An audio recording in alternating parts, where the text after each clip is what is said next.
Bonjour la Vapin Family, j'espère que vous allez bien. Aujourd'hui nous allons vous présenter le Wasp Nano RTA de chez Oumier. Alors à l'intérieur de cette boîte, vous pourrez retrouver le Wasp Nano RTA, un kit de spare, un morceau de coton et un Pyrex de remplacement. Sur le côté la marque, ainsi que le site, le scratch code d'authenticité qu'il faudra scanner pour vérifier, ainsi que les réseaux sociaux Facebook et Instagram. Derrière, les logos et messages de sécurité. A l'intérieur, nous retrouverons bien sûr le Wasp RTA, ainsi qu'un Pyrex de remplacement de 2 ml. En dessous, nous retrouvons le sachet de spare qui contiendra des vis de poste de rechange, des joints, un tournevis multifonction, ainsi qu'une résistance en fusée de Clapton, un morceau de coton, et bien sûr le manuel, qui sera en différentes langues, mais pas en français malheureusement. Ce qui n'empêchera pas forcément de comprendre car il est plutôt bien illustré, donc ça ira bien pour la suite. Donc on se retrouve avec le Wasp RTA. Voilà, donc on se retrouve avec un atomiseur plutôt petit, au design plutôt sympathique, qui pour ma part a de très bonnes finitions. Il fera 35 mm de hauteur et 23 mm de diamètre. On retrouvera à la base 3 airflows en forme de cyclope qui permettront un tirage aérien mais légèrement plus restrictif que le Wasp RDA premier du nom. La bague d'airflow se tourne facilement avec un système de butée, il y a une légère rétention ce qui est plutôt agréable. Le top cap, qui lui est propriétaire malheureusement ne vous permettra pas d'utiliser vos drip tips personnels, mais ceci étant dit, son design est plutôt sympa, la sensation en bouche est agréable, il est doux, donc moi ça me va. A voir par la suite dans le temps si le filetage plastique contrasté tient. Moi j'ai plutôt confiance vu l'épaisseur de la cloche, mais bon on ne peut pas prévoir l'avenir. Donc à voir ce que donne la différence de matière. Il ne faudra pas forcer si on sent que ça passe pas pour ne pas abîmer le filetage. En dévissant la cloche, le Pyrex vient bien, les joints restent en place. On se retrouve avec une cloche qui a plutôt un bel usinage, avec la gravure, avec le logo de la marque et l'inscription Wasp Nano. L'intérieur de la cloche est bien usiné aussi, c'est propre, avec un léger dôme en finition. Et hop, tour de magie. Donc on se retrouve sur le plateau du Wasp Nano RTA, qui ressemble fidèlement au Wasp RDA et RDTA, mais en plus petit. On retrouvera également ce même système d'airflow qui viendra taper sur le côté de la résistance, qui est creusé dans chaque poste. Et on retrouve sur chaque extrémité les arrivées de juice, qui sont très pratiques, car si elles n'étaient pas là, on se mangerait de dry hit. Il y a également une petite remontée devant le poste qui permet à la pâte de rester dans son logement pendant que vous la serrez. Enfin, sous la base, on retrouvera le logo de la marque, CE, ne pas jeter, le nom de la marque, ainsi que le site. On est toujours sur un pin 510 plaqué or qui dépassera suffisamment pour passer sur Mecha Hybrid. Donc on se retrouve tout de suite pour le montage la famille. Alors voilà, on est installé. J'ai mis le deck sur la petite table. Je vais lui monter un petit alien en 4 tours. Bon, je sais pas si on verra à la caméra, mais le voilà. Et on se retrouve tout de suite après le montage.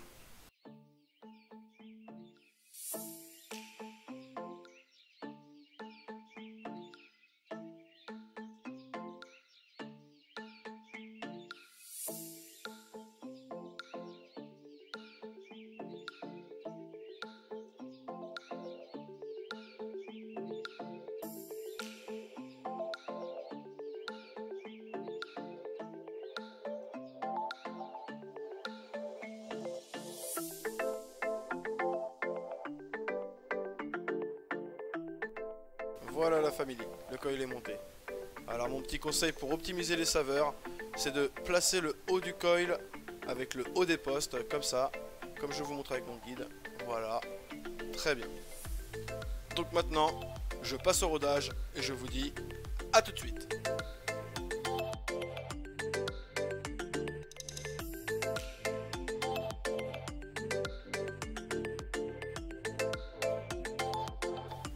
Et voilà, comme vous pouvez le voir, le rodage est terminé. Le coil chauffe bien du milieu vers les extérieurs sans point chaud. Au top. On se retrouve avec une résistance de 0,29 ohms avant coton. Donc c'est parti pour le cotonnage avec du puff bien évidemment. Alors pour cet atomiseur, je vous conseille de ne pas mettre beaucoup de coton. Il ne va pas falloir y aller fort. Mon petit conseil sera de couper au ciseau grâce à cette petite rigole. Je fais la même chose de l'autre côté. Là, on désépaissit légèrement, on n'abuse pas de chaque côté. On enlève les petits bouts parasites. Et après, ce que j'aime bien faire, c'est mettre un petit coup de ciseau pour enlever de l'épaisseur. Cela permettra au jus de bien remonter dans le coil et de ne pas avoir de dry hit par la même occasion. Donc on va primer ça avec la poire alambic de chez Vaporeon.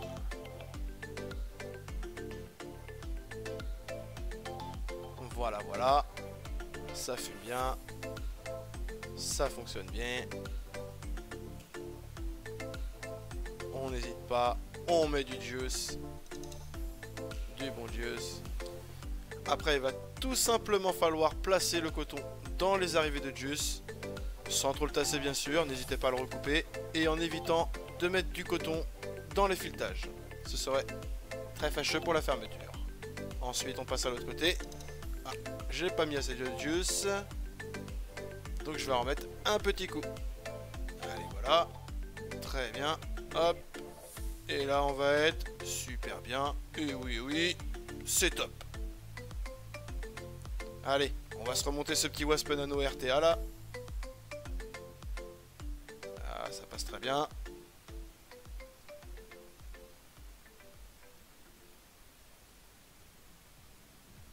On va se le monter sur la petite colossale de chez Asmodus, qui donne un setup plutôt sympathique, avec un bon port alambic de chez Vaporeon, dont on a fait la revue sur le groupe. Je vous invite à aller la voir. Donc une fois l'atto vissé, on se retrouve avec une résistance finale de 0,28 ohms. 55 watts c'est un peu fort, on va baisser. 35. Oula. Oh oui. Très très bien. Et voilà la famille, on se retrouve sur ma tête. Et voilà la famille, alors on se retrouve sur le Wasp RTA de chez Oumier. Alors le petit nouveau de la famille là qui vient après le Wasp RDA et le Wasp RDTA. Franchement il est bien. Au niveau saveur et tout, on a un bon rendu. Niveau finition pareil, on est bien. Regardez là, 0,28 avec un petit allié dans mes cas là. Ça marche bien. Les saveurs sont au rendez-vous. Moi je dirais qu'on est plutôt entre un Hamit et un Leto, on n'est pas loin d'un Leto. Et ensuite on aura quelques petits défauts quand même, genre la contenance et les 23 mm de diamètre. Ils vont casser nos petits tubes là en 24 qu'on a temps ou en 25. Je peux vous dire que depuis à peu près un peu moins d'une semaine de test, là pour l'instant j'ai pas vraiment marqué de suintement, de fuite. J'aurais cru qu'avec le petit cap en plastique là, avec la petite embouchure ça aurait pu chauffer, mais pas tant que ça va pas choquer. Niveau bruit de l'airflow non plus, ça va, on est à peu près correct. Hein.